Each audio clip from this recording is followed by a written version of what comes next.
Today I'm taking you to Waltham, Massachusetts, also known as the Watch City. I will show you some sites and talk about the history a little bit, but most importantly about real estate and what's happening in Waltham real estate market now. Make sure to like and subscribe, and if you like real estate in general and you love Massachusetts, this channel is for you. This is Nune and the Greater Boston Real Estate Show, and make sure to stay until the end because I have bonus information about best neighborhoods in Waltham. Nune's Greater Boston Real Estate Show. One of the oldest cities in America, Waltham is in Middlesex County, Massachusetts. It is located on the Charles River, just 10 miles from central Boston. Waltham's neighbors are Weston, Lincoln, Newton, Belmont, Watertown, and Lexington. Waltham has played a big role in the labor movement and the Industrial Revolution of America. Waltham is called the Watch City because Waltham Watch Company that started in 1854 was the first company in the country to set up mass production of watches on assembly lines. The company produced over 35 million watches, clocks, and instruments before it closed in 1957. The Boston Manufacturing Company, formed in 1813, was the first modern factory in the United States. The heart of the city is Waltham Common, which is on Main Street. Waltham Center houses several churches, the town hall, the town library, the post office, and many shops and restaurants. Waltham has an easy access to Route 95, the Massachusetts Turnpike, and Route 2, not to mention an MBTA station, which makes commuting relatively easy. But residents don't necessarily have to go to Boston for work. There are plenty of big employers in Waltham, including the defense contractor Raytheon. Waltham is home to a number of large estates, including the Gore Place, a mansion built in 1806 for former Massachusetts Governor Christopher Gore, and the Lyman Estate, a 400-acre estate built in 1793 by Boston merchant Theodore Lyman. The Waltham Public School System includes 7 elementary schools, 2 middle schools, and 1 senior high school.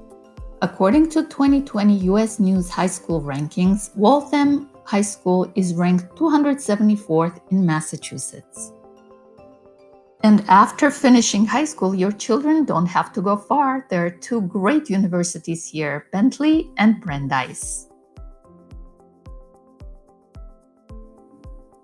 The city has a diversity of housing options. You can get a classic New England colonial home, but you can also get a loft apartment in a renovated factory building. Median sale price for a single-family home is $665,000.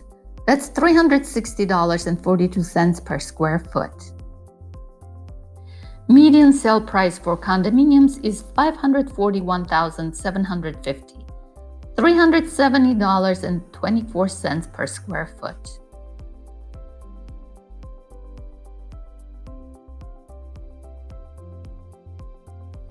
Median sale price for multifamily homes is $758,000. That's $280 per square foot. The city is also famous for its food. Moody Street in downtown Waltham has its own atmosphere and a bustling nightlife with many shops, restaurants, bars, and the Embassy Cinema. Moody Street is also referred to as the Restaurant Row and has become a destination because of the number, diversity, and quality of its locally owned restaurants. You can find any kind of food here.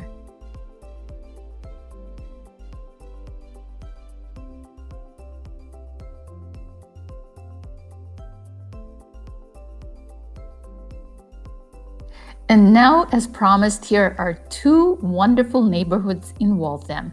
Pigeon Hill has large homes, 2,000 to 7,000 square feet, and large lands, minimum quarter acre of land. Average sale price in the last 2 years has been $1,051,000. Cedarwood is another wonderful neighborhood. It has much smaller homes, 1,400 to 3,000 square feet, and the average sale price in the last 2 years was 694,000.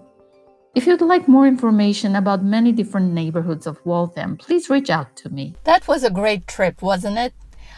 Make sure to go to my description box. My email address is there. Send me an email and I will send you a list of the best neighborhoods and the home prices in those neighborhoods. I have a lot of videos about different towns in Massachusetts, so make sure you check them out, and also how to send an offer, what to expect at the inspection, and so much more. So check out my channel, subscribe, and I will see you next time.